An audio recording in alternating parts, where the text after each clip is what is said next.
experienced opponents will have relatively straight across, generally just slightly ahead so that they're presenting the leg to be attacked.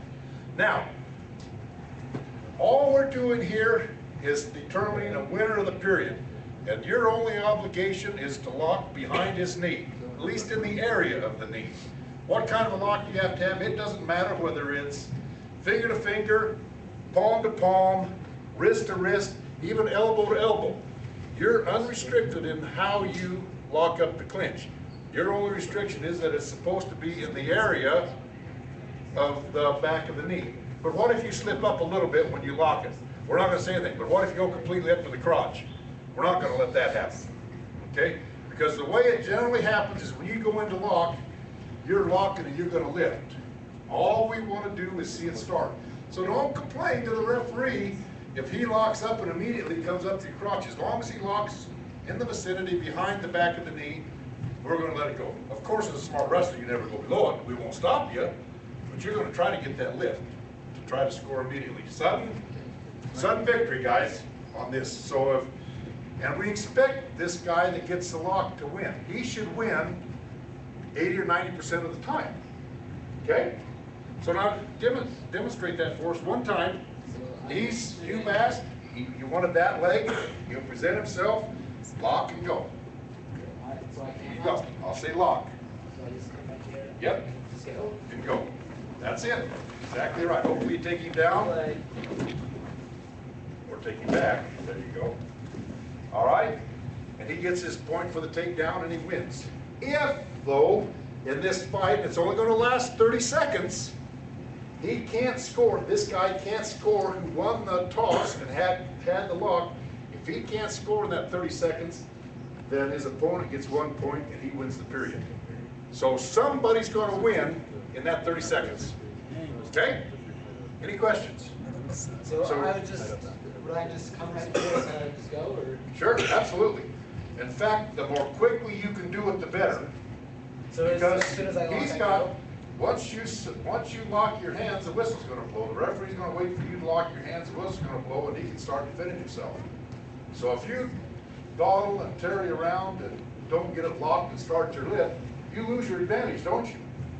So it's not like, you know, the old high school thing where when you used to put your hand on the belly and you would go like this. I guarantee you, you're not going to see it. And it's not to your advantage to take your time doing it. When he says lock, you want to do it as quickly as you can so that you don't lose that advantage. Because certainly you have the advantage in being able to lock. And we expect you to win, like I say, 80% of the time. Okay? You know, the clinch at the end is actually a penalty for not scoring. And he happened to win by luck of the draw. Is there a time limit on that? 30 seconds. 30 seconds in the clinch. And then you go into the second period. And if he wins both periods, then he wins the match. If he wins one, he wins one, well then we'll go to a third period. All of the mechanics are the same. So now you know how to do a freestyle match. One thing that's unique to freestyle is that you don't have to follow your opponent to the mat. You can pick him up and just throw him over your shoulders.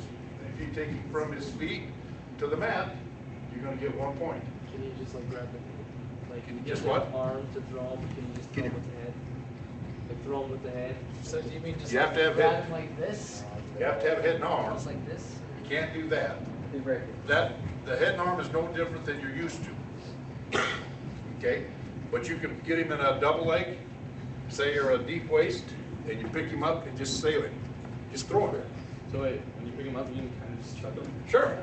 Not kind of chuck him, you can chuck him. Okay. Because you're not responsible for him landing. Okay? In Greco, you have to follow him.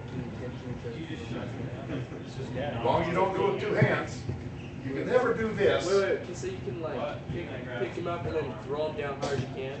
You can't slam him. Okay, you can't put him down to force, but you can pick him up and sail him.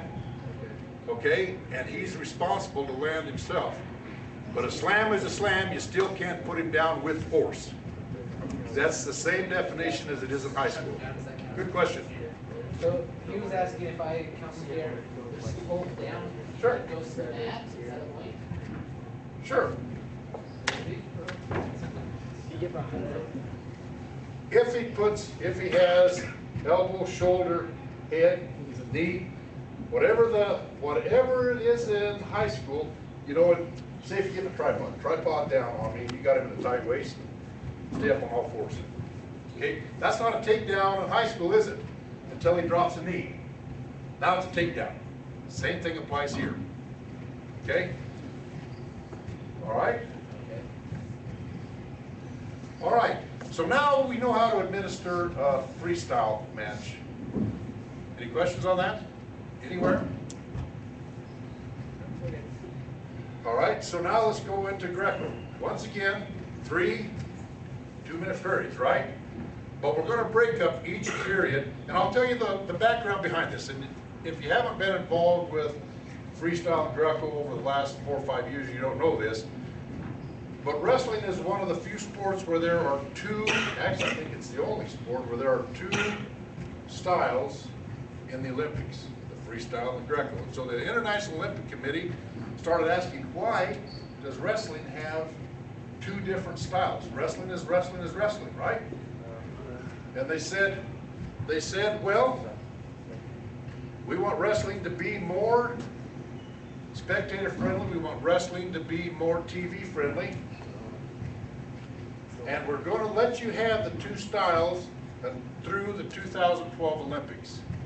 At that time, a decision will be made on whether we'll continue to have the 2 styles or whether we'll go to 1 style, whatever it is. And so the push now is to try to make both styles of wrestling as TV friendly, spectator friendly as they can. Consequently, you want more scoring. And that's why these rules have evolved the way they are today and the format that we use right now. Greco typically was a 1-0, a 2-1, 3-2 match, because in Greco you can only attack from the waist up. You can't attack the legs, and you can't use the legs other than to move yourself. Okay? So now you're starting to see the difference. And in Greco, you have, in order to score, you have to follow your opponent to the mat for a takedown. Okay? So now you're starting to get it laid out. But now here are the new rules as far as how you administer a match. You're going to have 1 minute wrestling on your feet, just like you do in the freestyle, for 2 minutes. At the end of that minute, we'll stop the match and evaluate what the score is. If the score is 0-0, or if it's tied, 2-2, 3-3, something like that, then we'll flip the disc to determine who is going to lock first. But if it's a 3-2 score, whoever has 3, we're going to reward him by letting him lock first. Okay? And now, so what's involved with the lock after you've wrestled your 1 minute? Now in the second minute, there are going to be 2 30-second periods, but we're basically going to punish you for not scoring in that 1 minute.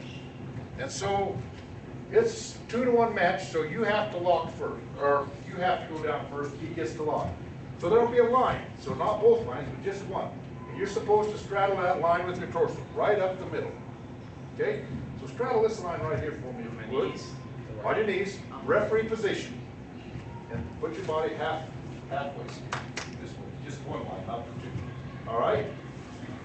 Looks pretty similar, doesn't it? The only thing we're going to do, we won't allow that, we want a table position. Keep your knees there. All right? What do we mean by table position? See how his leg comes straight out? I don't care if the toe is down. Put the toe down if you want to. Or have it hooked up the way you had it. Put your toes how you have it. Put your toes the way you have it. There you go. Either one of those is fine, but see the straight line there, a straight line here, and the table across the top. The referee will tell you, assume that table position. Now you could have your hands clear out here, couldn't you? Go ahead and put your hands out here. Right? And you can even extend yourself on out. See how you've lost that table position? So the referee will have you assume the table position, get your legs straight here, hands basically underneath the shoulders, bend your elbows, just like you're going to squat down. Can't have your elbows bent like that, the elbows have to be straight. Okay? Pretty simple. Have that table. Okay? So if you hear him talk about that, that's the position that we want you in to start for the bottom man.